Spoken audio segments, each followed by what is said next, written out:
নমস্কার, আশা করি আপনারা সবাই খুব ভালো আছেন। মিষ্টি আসরে আপনাদের সকলকে অনেক অনেক স্বাগত জানিয়ে আজকে একটা নতুন গল্প পরিবেশন করছি আপনাদের কাছে। গল্পটার নাম হলো সন্তান। সামন্তবাড়ির ছোট রানী যেন সত্যিকারের রানীকেও হার মানাবে। আপেলের মতো গায়ের রং, সুন্দর চাঁদের মতো মুখ, সর্বোপরি মিষ্টি কথায় তার জুড়ি মেলা ভার, যেন জীবন্ত একটি ডল পুতুল। তাকে দেখলে যে কেউ ভালোবাসতে বাধ্য। বাবা হরি সামন্তের এককালে নুন আনতে পান্তা ফুরলেও এখন নির্দ্বিধায় তাকে ধনীর পর্যায়ে ফেলা যায়। মেয়ে হওয়ার 1 বছরের মধ্যে বালি সিমেন্টের ব্যবসা ফুলে ফেপে ওঠে। তবে তার জন্য পাড়ার ভুবনবাবুর কৃতিত্ব অনেকটাই। ভুবনমাল হলো পাড়ার মাথা, আর একটা নির্দিষ্ট রঙের প্রতি অনুগত। তাই তার হাত যার মাথায় থাকবে সে ফুলে ফেপে উঠবে, এ তো জানা কথা। ভুবন যখনই হরির বাড়ি আসে রানীকে কোলে নিয়ে আদর করবেই। ভুবনের 8 বছর বিয়ে হলেও সন্তান হয়নি। হরি বোঝে রানীকে কোলে নিয়ে একটু সান্ত্বনা পাওয়ার চেষ্টা করে।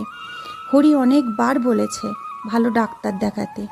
ভুবন যে চেষ্টা করেনি তা নয়, কিন্তু ঈশ্বর কৃপা করেনি মাল দম্পতিকে। হরি খুব কৃতজ্ঞ ভুবনের কাছে, সেটা কথায় বা আচরণে বারবার জানিয়ে দিতে ভোলে না। কিন্তু একদিন ভুবনে সে হরিকে যা বলল তাতে হরির মাথা ঘুরে যাওয়ার জোগাড়। ভুবন কোনো রকম ভনিতা না করেই বলল, হরি, তোকে আমি অনেক উপকার করেছি, সেটা তুই বারবার বলেছিস। তাই আজ তোর কাছ থেকে একটা জিনিস ভিক্ষা চাইছি, দিবি তো?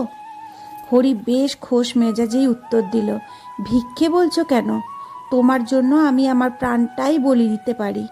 শুধু একবার বলে কি দেখো, কি চাই তোমার? ভুবন খুব শান্ত গলায় খুব ছোট্ট করে উত্তর দেয়, রানীকে। চমকে ওঠে হরি, কি বলছো? মাথা ঠিক আছে তোমার? রানী আমার সন্তান, কি করে দিয়ে দেব তোমায়? এবার ভুবন হরির কাঁধে হাত রেখে সান্ত্বনার সুরে বলে ওঠে, আমি জানি তোর আর বউয়ের খুব কষ্ট হবে, কিন্তু তোর তো আরও একটা সন্তান আছে, হোক সে ছেলে। কিন্তু আমার তো একটাও সন্তান নেই। তোর কোনো চিন্তা নেই, রানী এখানের থেকে অনেক ভালো থাকবে আমার কাছে। প্লিজ তুই বউকে একটু ভালো করে বোঝা। আদেশের মতো শোনালেও হরির মাথায় তখন আগুন। সে কোনো দিন স্বপ্নেও ভাবতে পারে না রানীকে অন্য কাউকে দান করবে।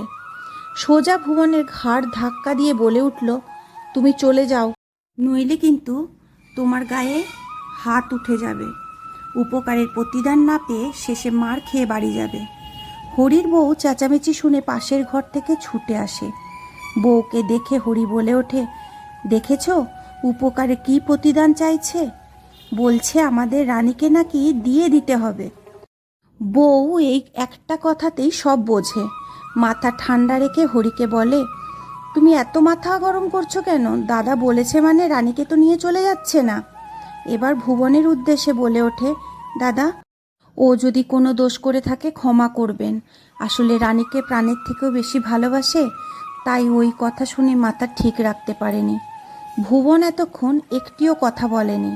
এবার বলে উঠল, তোমার স্বামীকে বোঝাও, না হলে এই এলাকায় তার ব্যবসাপাতি করতে হবে না। শেষের কথাগুলো দিয়ে সে শাসিয়ে গেল হরিকে। এটা জলের মতো পরিষ্কার। হরি অনেক চিন্তা করে দেখল, কিন্তু কুল পেল না। নিজের বাড়িতে থেকে ব্যবসা চালাতে গেলে ভুবনকে প্রয়োজন, আবার এলাকা ছেড়ে গেলে খাবে কি? ছেলে মেয়েকে মানুষ করবে কিভাবে? বউ হরির কষ্টটা বুঝলেও তার কিছু করার উপায় ছিল না। কিন্তু ভুবনের লোক প্রায় 2 দিন ছাড়া হরিকে ডেকে যায় ভুবনের সাথে দেখা করার জন্য। এক সময় নিজের সাথে যুদ্ধ করে নিজেকেই পরাজিত করতে বাধ্য হয় হরি।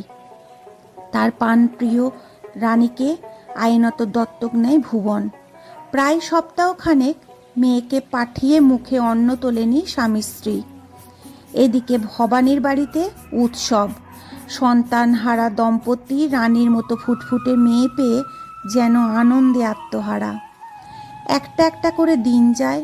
হরি আর বউ একটি বার রানীকে দেখার জন্য উতলা হয়ে ওঠে। হরি আর আগের মতো ব্যবসার কাজ দেখাশোনা করতে পারে না। দোকানের কর্মচারী পলাশের হাতে সব দায়িত্ব ছেড়ে দেয়। ক্রমশ অসুস্থ হয়ে এক সময়ে বিছানা নেয়। ছেলে এত বড় হয়নি যে ব্যবসা সামলাবে, ফলে যা হবার তাই হলো, ব্যবসা লাটে উঠল। আবার সেই আগের মতো নুন আনতে পান্তা ফোরানোর অবস্থা হলো। হরি মাঝে মাঝেই বউকে বলে, আমাদের ঘরের লক্ষ্মী চলে গেছে, তাই এই অবস্থা। ভুবন কিন্তু লোক মুখে সব শুনতে পায়, তবু আর সাহায্য করতে এগিয়ে আসে না। আসলে ভুবন ভাবে, হরিকে দেখলে রানী যদি বাবার কাছে ফিরে যেতে চায়, তার চেয়ে ধরা ছোঁয়া বাইরে থাকাই ভালো। কিন্তু ঈশ্বর যা স্থির করে রেখেছেন তা খণ্ডাবে কার সাধ্য।